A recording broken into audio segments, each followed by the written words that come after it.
Hi hello good morning सगळ्यांना. नमस्कार, मी प्रियंका आणि परत एकदा तुमचं सगळ्यांचं माझ्या एका नवीन मराठी ब्लॉग चॅनलवर अगदी मनापासून स्वागत. आजचा दिवस तुम्हाला खूप छान, मस्त, आनंदाचा, आरोग्यदायी आणि भरभराटीचा जाऊ दे ही स्वामींच्या चरणी प्रार्थना. तर चला, आत्ता वाजलेले आहेत 7. तर माझी आंघोळ वगैरे सगळी झालेली आहे बघा. झाडझूड झालेली आहे. गावाकडं असल्यामुळे ना अगोदर झाडझूड करावी लागते आणि त्यानंतर आंघोळ वगैरे करावी लागते. तर आंघोळ वगैरे झाली आणि लगेच मी देवपूजा करून घेतली. तुम्हाला दाखवते मी. बघा, मी पाटावरती छान अशी देवपूजा करून घेतलेली आहे आणि एकदम साधी सिंपल केलेली आहे, कारण आता आमच्या घराचं काम चालू आहे ना, त्यामुळे आम्हाला काही देवारा नाही बरं का. तर अशी पाटावरतीच मी केली. तर हे आमच्या सासूबाईंचे देव आहेत बघा. तर कशी वाटली ती कमेंट बॉक्समध्ये नक्की सांगा. पूजा वगैरे माझी सगळी झाली. मामांना चहा वगैरे करून दिला, मुलांनी पण चहा खारी वगैरे खाल्ली. तर मी काही चहा पित नाही बरं का, तुम्हाला तर माहितीच आहे, मी डायरेक्ट जेवण करते. तर आता स्वयंपाकाला लागले. तर स्वयंपाकामध्ये काय काय बनवलं ते बघा. इकडं बघा, मामांनी काल आहे ना बाजारातून मस्त पालक जोडी आणली होती. तर त्याची मी छान अशी गरगटी पालकाची भाजी बनवली सासूबाईंसाठी आणि आमच्या सगळ्यांसाठीच. कमी तिखटवाली आहे. त्यानंतर इकडं बघा, आणि चुलीवर स्वयंपाक बनवला आहे बरं का मी. तर इकडं गवार पण आणली होती ना मामांनी. तर मग बंटीला अशी गवारची भाजी पातळ खायला सरभरीत ज्वारीच्या भाकरीसोबत लई आवडते. तर मग अशी गावरान शेंगाची भाजी ना रश्याची जरी बनवली ना तरी खरंच खूप भारी लागते बरं का. तर अशी चुलीवर बनवल्यामुळं तर ते एकदम तिला टेस्ट भारीच येते.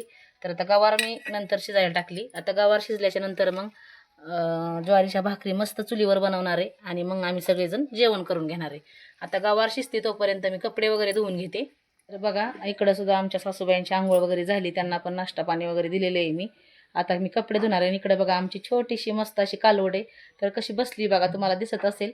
आणि आता उन्हाळ्याचे दिवस आहेत ना, त्यामुळं मग खायला पण थोडंसं कमीच आहे बरं का हिरवं. तर मग बसली ती आता सकाळ सकाळ.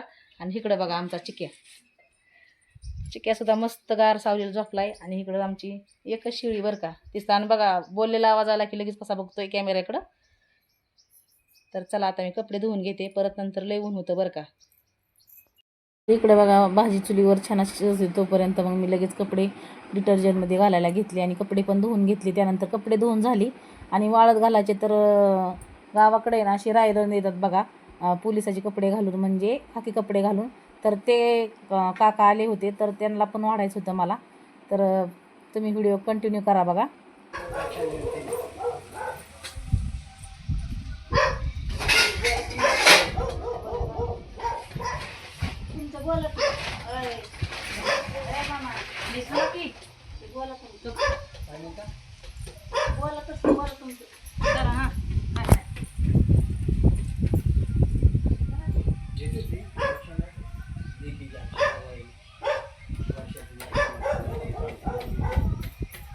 काही कमी नसते. समाधान आहे आपल्या पारगावला. 25 वर्षापासून येतोय गावात. 2-3 वर्ष येत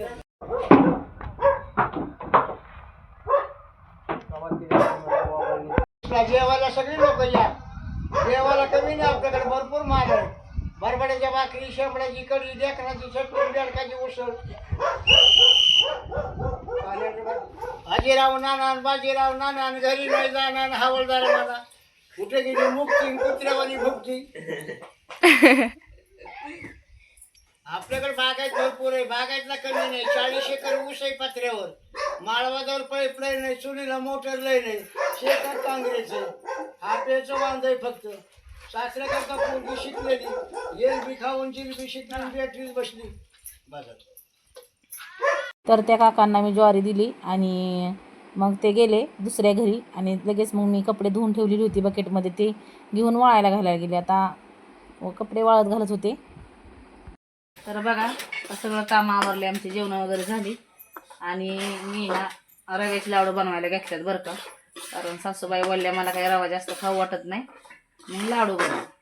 चाललंय बघा आता उन्हाचं लाडू बनवायचं काम. तर रवा आहे ना मी चाळून घेतलाय. आणि रव्याचे लाडू बनवण्यासाठी तूप थोडं जास्तच लागतं बरं का, तेव्हा मग लाडू चांगले खायला लागतात, मऊसूत तोंडात टाकताच विरघळणारे होतात. तर असा मुटका झाला पाहिजे इतपत तूप पाहिजे. जर जास्त तूप झालं तर लाडू बांधता येत नाही बरं का, प्रमाणाच्या बाहेर पण नाही वापरायचं. तर आता छान असा भाजून घ्यायचा. तर लाल नाही भाजायचा जास्त, पण थोडासा 10 मिनटं एकसारखा हलवत भाजून घ्यायचा मस्त कमी गॅसवर. तर चला घेते भाजून. तर मी 1 किलो रव्यासाठी 3 पावशेर साखर वापरणार आहे. आणि पावशेर तूप वापरले बघा. आणि अजून थोडंसं माझ्याकडे शिल्लक होतं अर्धी वाटी, ते सुद्धा घेणार आहे.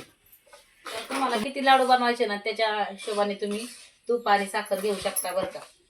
लाडू खरंच खूप भारी होतात. कधी नसले बनवले किंवा नेहमी तुम्ही बनवत असाल तर माझ्या रेसिपीने एकदा करून पहा. तर या लाडूची चाचणी घेताना ना आपल्याला फक्त एक तारी चाचणी घ्यायची बरं का, निबार नाही घ्यायची. बघा 1 तारी चाचणी घेतली मी आणि नंतर मग रव्यामध्ये वतून ठेवली. चाचणी थोडीशी थंड होऊन द्यायची, नंतर रव्यामध्ये वाटायची. रवा छान असा फुलून वरती आला की बघा लाडू बांधायला घेतले. आणि थोडंसं गरमच आहे बरं का, तोपर्यंतच लाडू आपल्याला बांधून घ्यायच्यात आणि मस्त असे लाडू वळून घ्यायचे. हा लाडू आहे ना अगदी तोंडात टाकला विरघळतो बरं का. आता आजी आणि मी दोघीजणी पटपट लाडू बांधून घेणार आहे. तर बघा आम्ही दोघींनी इथून सगळे लाडू रव्याचे बांधून घेतले बरं का. तर एवढे लाडू आपले बनवून तयार झालेले आहेत. आजी एक बांधताय राहिलेला. तर बघा एकदम मस्त गोल गळगळीत आपला लाडू तयार झालाय खाण्यासाठी. तर किती झाले असते, 40 झाले असते आहे ना. तर चला. तर बघा लाडू करून झाले आणि दुपारचे 2 वाजले होते आणि बंटी उन्हाच्या कारात आहे ना मस्त असं पाईपाने आंघोळ करत होता बघा. तर त्याला गरम झालं होतं ना, तर त्याने सकाळी पण आंघोळ केली होती आणि आता उन्हाच्या कारात पण आंघोळ करत होतं. त्यानंतर आंघोळ झाल्याच्या नंतर आम्हाला आवरायचं होतं, कारण आहो घ्यायला येणार होते केडगावला येण्यासाठी.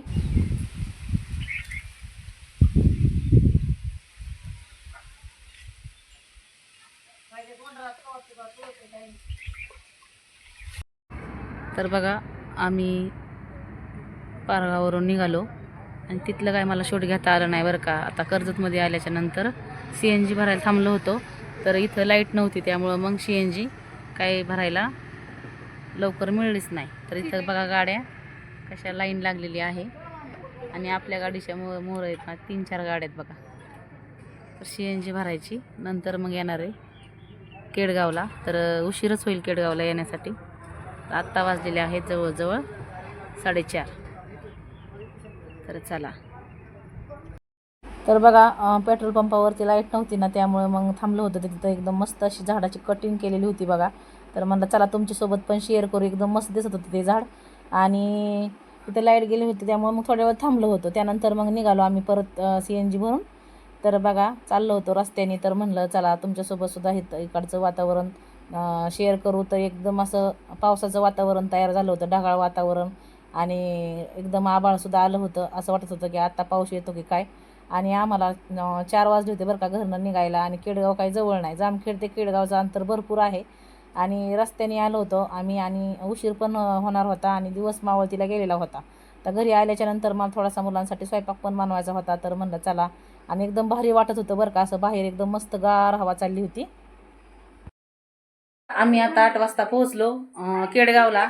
तर घरामध्ये भरपूर पसारा आहे बरं का, तुम्हाला मी दाखवते. आणि अजून मला थोडासा स्वयंपाक पण बनवायचा मुलांसाठी. तर खिचडी भातच बनवणार आहे. मनीषा लगेच आली आवाज ऐकल्याबरोबर आणि शेवसुद्धा आलेला आहे. आणि इकडे बघा आमच्या घरामध्ये पसारा गावाकडून मागल्या वेळेस मिस्टरांसोबत दिलं होतं ना मी कांदा वगैरे. तर बघा सगळी गोणी फुटली, सगळा पसारा झाला आहे घरामध्ये. आणि आता हे सगळं आवरायला मला आता 2-3 दिवस तरी लागते. आणि सगळं काय काय झाले बघा ना. आता आल्या सिद्धी झाडू मारते घरामध्ये. थोडीशी फरशी पुसून घेणार आहे, थोडीशी भांडे घासून घेणार आहे, नंतर थोडासा स्वयंपाक बनवणार आहे.